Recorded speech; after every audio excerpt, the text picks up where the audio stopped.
आई भैया सभी के छोट भाई अनुज गुप्ता एगो एल्बम छोड़ा था भैया। आशा में पूरा विश्वास बा ई गाना के जरूर प्यार दुलार मिली।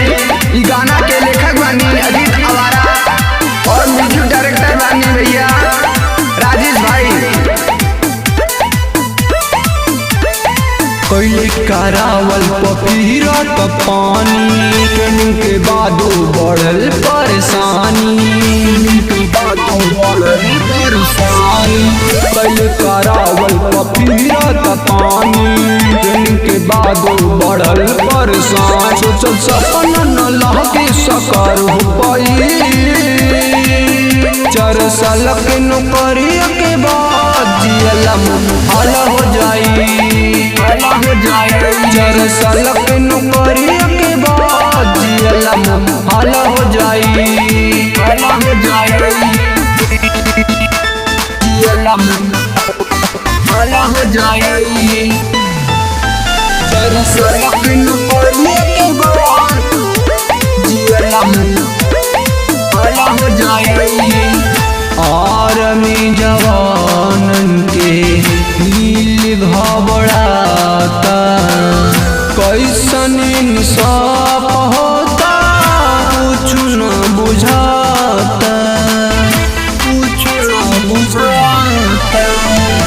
आर्मी जवानन के दिल घबराता कैसन इंसाफ होता कुछ न बुझाता।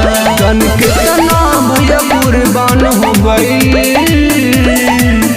4 साल के नौकरी के बाद जियला हाल हो जाई।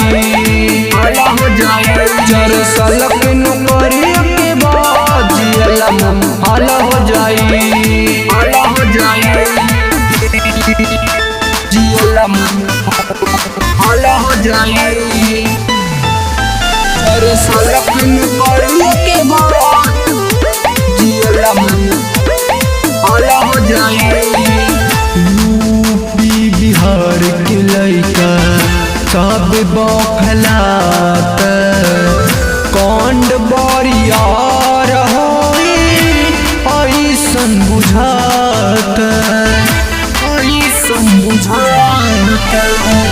यूपी बिहार के लइका सब बौखलात कांड बरियार होई ऐसन बुझात। जब चलाए मोदी जी सही हो जाई।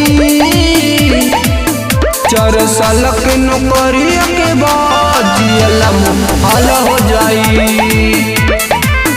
4 साल के नौकरी के बाद जियला हाल हो जाई।